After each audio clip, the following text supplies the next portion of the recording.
Okay, so I'm back. It's been since 8:30. It's now just after 6. So that many hours have had this rising. I'm gonna stop now and not wait for it to get almost all the way to the top because of a time constraint.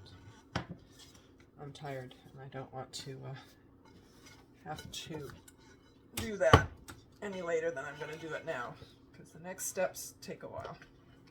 So this is after the first proofing, as they say, the first rise, taking it out of the bowl because we're going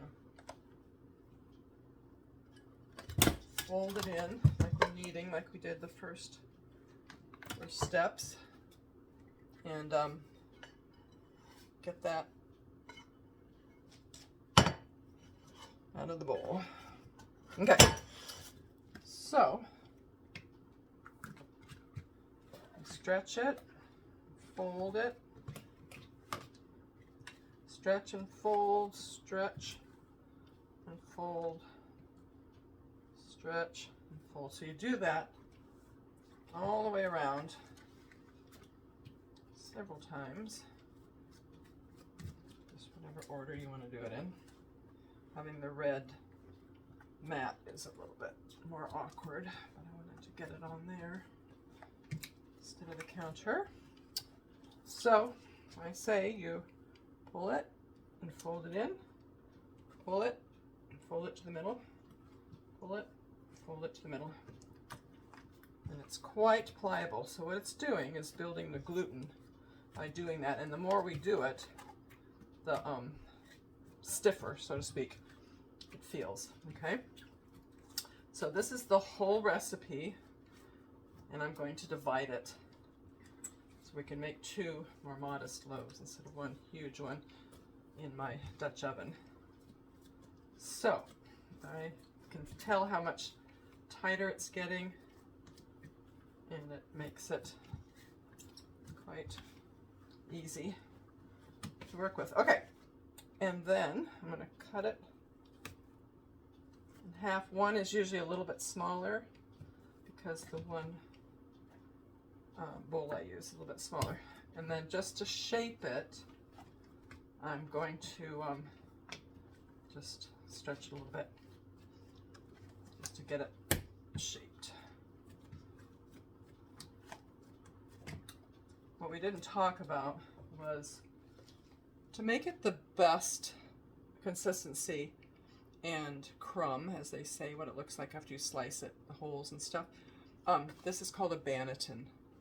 It's made out of bamboo.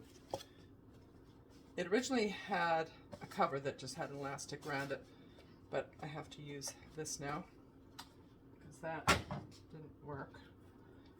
And I mean, it worked, but then I ruined it by accident. That's another story for another time. I'm not too happy about how that happened. But anyway, I still have the banneton. So this can be shaped just to make it nice and smooth. I'm holding the red mat down, that's why my hand is in the way there. Here, I'll do it this way. And it ends up being fairly smooth. Kind of roll it under and it pulls on it. Okay, so this is basically what it's going to look like. Okay, and a little bit of flour. You can use a sifter if you want to make it real fine, but it doesn't matter. So we've got flour inside. This goes face down, and then we cover it. I happen to buy a set of like hair coloring shower caps. This one is an actual, I bought it new, never been on anybody's head. So I have those two. We will put some flour in the second one. Mind you, I didn't have the means to buy 2 bannetons. So this I got at a thrift shop that's, I don't know what it was for, maybe a salad. I don't know what it was for. But anyway, it works well, but it's smaller than the other one. So that's why this piece of dough is a little bit smaller. So again, I'm going to shape it to go in there. Pull on it some. This is what I do. I mean, if you watch somebody professional video, you'll find that they may have a professional way of doing it, but this is what I've done for years and years, so it works. Okay, so now these are for the round, which we don't call them loaves, they say boulets, but the round artisan bread. And I chose to do that on this video for now instead of making the loaves. We can do that another time. So, mind you, we started this morning. It overflowed over the night, which was unfortunate, so I wasted some. And then I ended up putting, like I said, a half a cup of starter, 1 2/3 cup of warmish water, some 2 teaspoons of salt, and 4.5 cups of, I use King Arthur all-purpose flour. You can use bread flour, that has more protein. So here we are again. It's a little bit smaller, beautiful, and then it just goes upside down into that, and then I'll put this over it.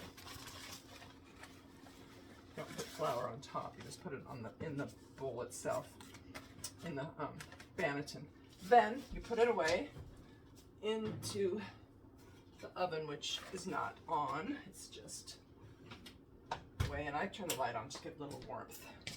So now it goes in the oven, and it will go about an hour and a half. And I'll check it in an hour and see where it's at. But you want it to, rise some. And then, of course, when it's in the oven, it's going to rise even more. So it's going to do its thing. Okay, so come back later.